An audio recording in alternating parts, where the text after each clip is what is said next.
On May 26th, we have a total lunar eclipse at 5 degrees and 25 minutes of Sagittarius. The moon is snuggling up next to the south node, which is our cosmic flush valve. It's asking us to let go. It's asking us to release. It's asking us to make room in our perception and our understanding. This eclipse series, like this cycle of having the eclipses in Gemini and Sagittarius, this began last May in the wake of the George Floyd protests and everything. And so these eclipses are basically telling us, like, you don't know everything, and it's time to shift your perception and try to see things from other people's points of view.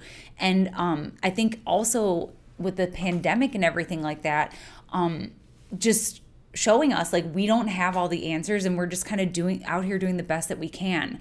It also it also highlights the divisiveness that people have right now. Like, a lot of people are just like, no, this is the way, and you're wrong and I'm right, and I need to convince you that I'm right. And that's kind of the South Node in Sagittarius, is that, we really have to be more open-minded right now. There is a collective unlearning that is happening right now, and really dissecting the beliefs that were handed down to us, the philosophies that were handed down to us, the framework of the worldview that was passed down to us, and really dissecting it and trying to look at it from different perspectives and try to open up our mind and learn something new. That's really what's going on here. We have kind of a big shift that's just happened, though, because now the South Node is ruled by Jupiter in Pisces. And Jupiter is at home in Pisces now, which is really exciting. A lot of people have nice things to say about this eclipse.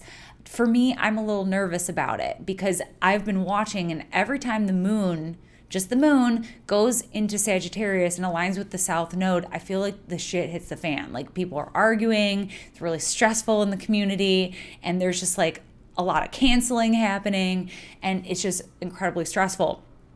And I think like Jupiter squaring the nodes, it's saying like a couple different things. It's saying like, all right, you can be really joyous that things are changing and that things are opening back up, but we're talking about mutable signs here, double-bodied signs. You can also be extremely nervous. Saturn has just stationed retrograde, highlighting caution, highlighting, asking us to take a look at things realistically again. As much as we want life to go back to normal, I'm not sure that we can. We just went through a collective trauma. And I think like when people go through something traumatic, a lot of times we get attached to this idea of healing it so that we can go back to normal. But part of the healing process is really settling into a space of acceptance that like, I can't.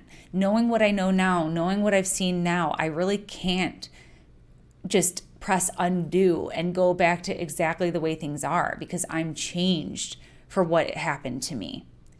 And I think that is part of what's happening here, is we're being asked to let go of a lot and making space for the new things that are about to come in. We also have Mercury retrograde in a couple days here. Mercury is going to be stationing retrograde in Gemini. This is the exact place that Venus was retrograde last year during all of the George Floyd protests and everything. So there's just like this huge emphasis on the air element right now, and specifically on Gemini, which is asking us to open our minds, which is asking us to learn something from someone else, asking us, but like on a base level, like get down and talk to people. It's not just about what people taught you in school or what they're telling you on the news. Like, no, we need to get rid of that. That's the South Node in Sagittarius. Like, we need to listen to each other right now. Talk to your friends from different cultures, different backgrounds, different ages, different realities, different bodies that they live in. Like, what is your experience? And, how can you learn from each other in that way? And that's how we're going to move forward, really. So, that's just like one level of what's going on. I also just think that things tend to get crazy around eclipse season. And one thing I would caution you about, so eclipses tend to kind of knock out our vitality a little bit. The eclipses knock out the lights, our life-giving sun, and the sun's light reflected on the moon, that gets taken away. And so we always want to watch our energy levels on eclipse season. We always want to be sure that we are taking care of ourselves and pacing ourselves and not piling too much onto our plate. Meanwhile, Jupiter, the role of Jupiter in this eclipse is saying like, I want to do it all. I want to go out there and book these trips and make these plans. And, I want to do it all again. I want my life back. And I think that there is kind of a sense of biting off more than we can chew. And on the topic of things aren't going back, there is maybe this a little bit of like disappointment or realization that, oh my God, I should pace myself because this is actually a lot. This is a lot right now. And so, I would caution you to take it easy for two reasons. One, because it's the eclipses and we're going to get burnout a lot faster. And two, it could just be overwhelming right now. Right now, it's just important to take care of yourself, to pace yourself, and to find a flow that just like feels right for you right now. We've had this whole year of, more rest, even though it was stressful and traumatic, but more rest, more time to be with yourself and in your thoughts. And maybe that's a good thing. Maybe that's a bad thing. And but to just kind of go full throttle back into things, I think there's going to be a snapback on that. So I would just be a little cautious. There is like a theme of overdoing here. And being eclipsed, like maybe we're not seeing things quite clearly. So I don't know if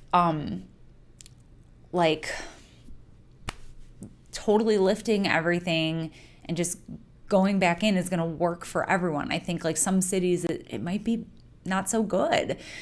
So I would just be cautious of the overdoing and just keep an open mind and be willing to unlearn and let things go right now.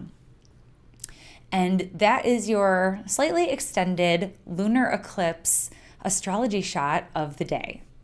Thanks so much for joining me today. If you want more astrology in your world, you can follow me on Instagram or Twitter at AstroCatherine. You can also connect with me on Patreon for extended videos and bonus content.